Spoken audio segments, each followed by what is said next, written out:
बारे में। दोस्तों, ऐसा कहा जाता है कि इतिहास हमेशा एक बार स्वयं को दोहराता है और इतिहास से सबक लेकर ही लोग आगे गलतियां न करते हुए आगे का मार्ग प्रशस्त करते हैं। खैर, ये तो हुई इतिहास की बातें, लेकिन हिंदी साहित्य का जो इतिहास है उसमें जो लेखन पद्धति है वो कौन कौन सी प्रसिद्ध लेखन पद्धतियां हैं, इसको समझाने से पहले मैं आपको इतिहास के बारे में थोड़ा बहुत जानकारी दे देती हूँ।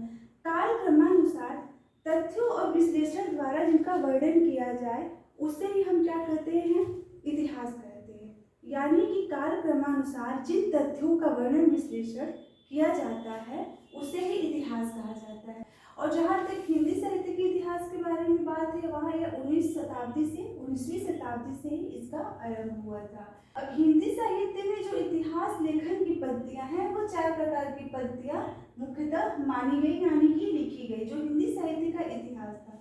इसके पहले हम समझ लेते हैं दोस्तों कि हिंदी साहित्य का सर्वप्रथम इतिहास किसने लिखा था, तो उसे गार्शा दत्तासी ने लिखा था, जो कि फ्रेंच विद्वान थे।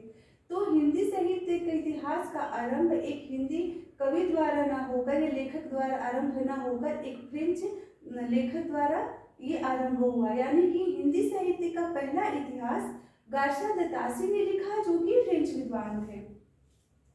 अब हम आते हैं लेखन की पद्धति पर।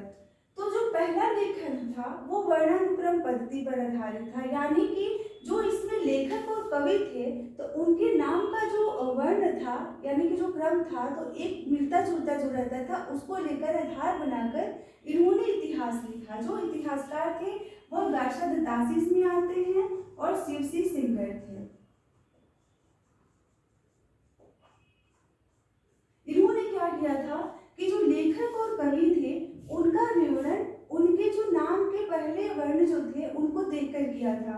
यानी कि जैसे कि केशव हो गए और कबीर हो गए, इन्होंने दोनों को इसलिए एक साथ रखा था क्योंकि दोनों के नाम का जो पहला वर्ण है वो क से आरंभ होता है। तो इस प्रकार इन्होंने लेखकों और कवियों का विवरण वर्णानुक्रम से दिया था।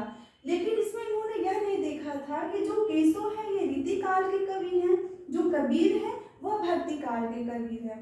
इन्होंने इसको ध्यान में रखकर इन लेखकों और कवियों का विवरण वर्णानुक्रम से किया गया था।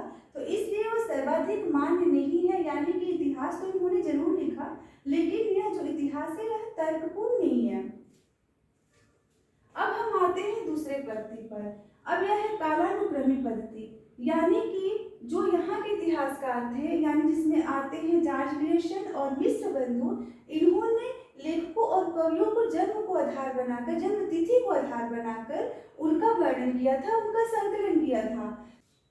इसके बाद हम आते हैं वैज्ञानिक पद्धति पर। जो वैज्ञानिक पद्धति है इसमें क्या करता है, लेखक केवल तटस्थ होकर अपना दृष्टिकोण जो है वो तटस्थ रखता है और उसके बाद वस्तुपरक करते हुए विश्लेषण तो इसमें नहीं करता, लेकिन वैज्ञानिक दृष्टिकोण रखता है और तब वो इतिहास लिखता है। लेकिन यह भी तर्कपूर्ण इसलिए नहीं माना जाता क्योंकि इसमें कोई विश्लेषण, व्याख्या, तर्क नहीं होता, जो कि इतिहास में आवश्यक होता है, क्योंकि इससे इतिहास नीरस हो जाता है, क्योंकि मात्र एक संकलन हो जाता है कवियों का, लेखकों का, और इसमें हमारा कोई भी अपना दृष्टिकोण, उनका विश्लेषण नहीं मिल पाता है।